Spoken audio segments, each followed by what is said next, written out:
నరేంద్ర మోదీ 10 ఏళ్ల పాటు దేశాన్ని నడిపించిన నేత. ఆయన ఈ 10 ఏళ్లలో దేశాన్ని చాలా ముందుకు నడిపించారు. ఇందులో ఎలాంటి క్వశ్చన్ లేదు. చెప్పినవే కాదు, చెప్పనివి కూడా చాలా చేశారు. బట్ కొన్ని క్వశ్చన్స్ మాత్రం ఇంకా మిగిలి ఉన్నాయి.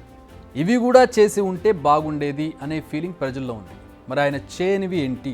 ఏ రంగాల అభివృద్ధిలో మోడీ వెనకబడిపోయారు? మోడీ ఇంకా ఏమేం చేస్తే బాగుండేది? Let's see. ఆర్టికల్ 370 రద్దు, సర్జికల్ స్ట్రైక్స్, ట్రిపుల్ తలాక్ రద్దు, పౌరసత్వ సవరణ చట్టం, అయోధ్యలో రామాలయ నిర్మాణం.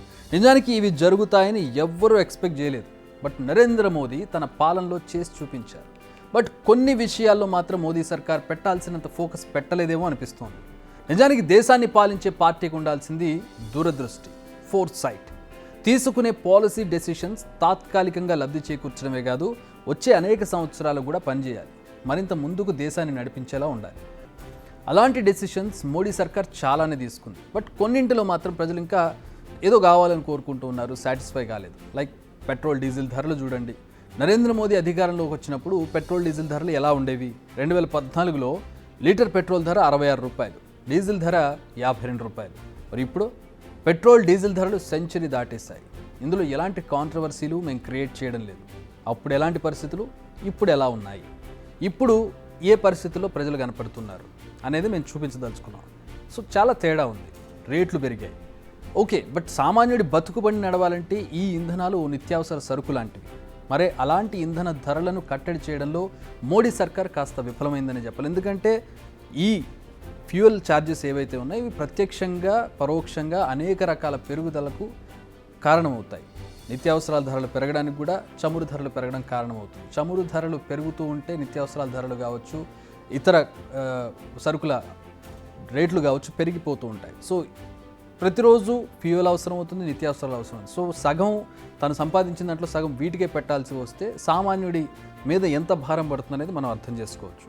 ఇక ఇంతకుముందు చెప్పుకున్నట్టు నిత్యావసరాల ధరలు కూడా బాగా పెరిగాయి. ఉప్పు పప్పుతో పాటు ఇంట్లో వాడే ప్రతి సరుకు ధరలు పెరిగిపోయాయి. ఇది మధ్యతరగతి వ్యక్తి జేబుకు చిల్లుపడే వ్యవహారం. ఈ విషయంలో కూడా మోడీ కాస్త విఫలమయ్యారనే విమర్శలున్నాయి. బియ్యం, ఉప్పు, కారం ఇలా ప్రతిదీ పెరిగింది. ఫర్ ఎగ్జాంపుల్ 2002లో వారానికి సరిపడా కావాల్సిన ఐటమ్స్కి 484 రూపాయలు ఖర్చు పెడితే 2012 వచ్చేసరికి 1000 రూపాయలకు చేరింది. ఇప్పుడు ఏకంగా 2000 వరకు వచ్చింది ఈ ఖర్చు. ఇక గ్యాస్ సిలిండర్, గ్యాస్ ధరను కూడా కట్టడి చేయడంలో మోడీ సర్కార్ విఫలమైంది.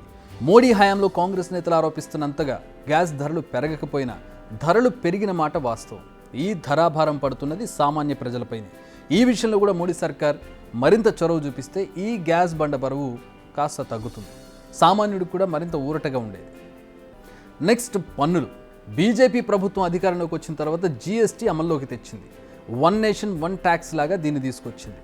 తినే పాన్ నుంచి రాసే పెన్ను వరకు ప్రతి దానిపై పన్ను వసూలు చేస్తున్నారు. ఇలా వచ్చే ప్రతి పైసా దేశాభివృద్ధి కోసమే కాబట్టి ఏం ప్రాబ్లం లేదు. కానీ ప్రజలు కష్టపడి సంపాదించే డబ్బుపై కూడా పన్ను విధించడంపైనే విమర్శలున్నాయి. నిజానికి 5 లక్షల వరకు ఉన్న పన్ను మినహాయింపును 7 లక్షల వరకు పెంచారు. ఇది మంచి పరిణామమే, కానీ ఇది సరిపోదు. ఎందుకంటే ఇప్పుడున్న పరిస్థితులకు ఇంకా పెరగాల్సి ఉంది. బడ్జెట్ ప్రవేశపెట్టిన ప్రతిసారి ఉద్యోగులంతా ఈ మినహాయింపును మరింత పెంచుతారని ఎదురు చూస్తారు. కానీ అదేమో జరగడం లేదు. నిజానికి ఈ ఏడాది ఫిబ్రవరిలో ప్రవేశపెట్టిన మధ్యంతర బడ్జెట్లో ఈ ప్రకటన ఉంటుందని అంతా ఊహించారు. కానీ నిర్మలా సీతారామన్ ఎలాంటి ప్రకటన చేయలేదు. ఇది just vote on account budget కాబట్టి అలాంటి ఎక్స్పెక్టేషన్స్ పెట్టుకోవద్దని బీజేపీ చెప్పకనే చెప్పింది. సో ఉద్యోగులకు మళ్లీ నిరాశ మిగిలింది. మొన్న ఫినాన్షియల్ ఇయర్ ఎండింగ్లో చాలామంది అకౌంట్లో డబ్బులు అలా మాయమయ్యాయి. నిజానికి పన్ను మినహాయిస్తే ప్రతి ఒక్కరి జేబుల్లో డబ్బులు ఉంటాయి. వాటిని ఎవరూ దాచుకోరు, మళ్ళీ ఏదో ఒక విధంగా ఖర్చు చేస్తారు. అలా చేయడం వల్ల డబ్బు మళ్ళీ మార్కెట్లోకి వస్తుంది, కొనుగోళ్లు పెరుగుతాయి, లివింగ్ స్టాండర్డ్స్ పెరుగుతాయి, 10 మందికి ఉపాధి దొరుకుతుంది. ఇలా జరిగే కొనుగోళ్లపై పన్ను వసూలు చేయవచ్చు. మోడీ హయాంలో ద్రవ్యోల్బణం పెరిగింది, నిరుద్యోగం కూడా పెరిగింది. అట్ ది సేమ్ టైం రూపాయి విలువ రోజు రోజుకు పడిపోతుంది. ఇది నిజంగా భారతీయుల విదేశీ కళలకు చిల్లు పెట్టినట్టే అని చెప్పాలి. డాలర్ డ్రీమ్స్తో విదేశాలకు వెళ్లే విద్యార్థులకు ఎక్కువ ఖర్చు చేయాల్సిన పరిస్థితి ఉంది. 2014కు ముందు 60 రూపాయలు ఉన్న డాలర్ విలువ ప్రస్తుతం 80 రూపాయలు దాటిపోయింది. ఎగ్జాక్ట్గా చెప్పాలంటే 83 రూపాయల 46 పైసలుగా ఉంది. నిజానికి అంతర్జాతీయంగా పరిస్థితులు మారిపోయాయి. కరోనా ఎఫెక్ట్ కూడా ఉంది. కానీ ఏకంగా 20 రూపాయలకు పైగా పడిపోవడం అనేది కాస్త టెన్షన్ పెట్టే అంశమే. మళ్ళీ అధికారంలోకి వస్తామన్న ధీమాలో ఉన్నారు నరేంద్ర మోదీ.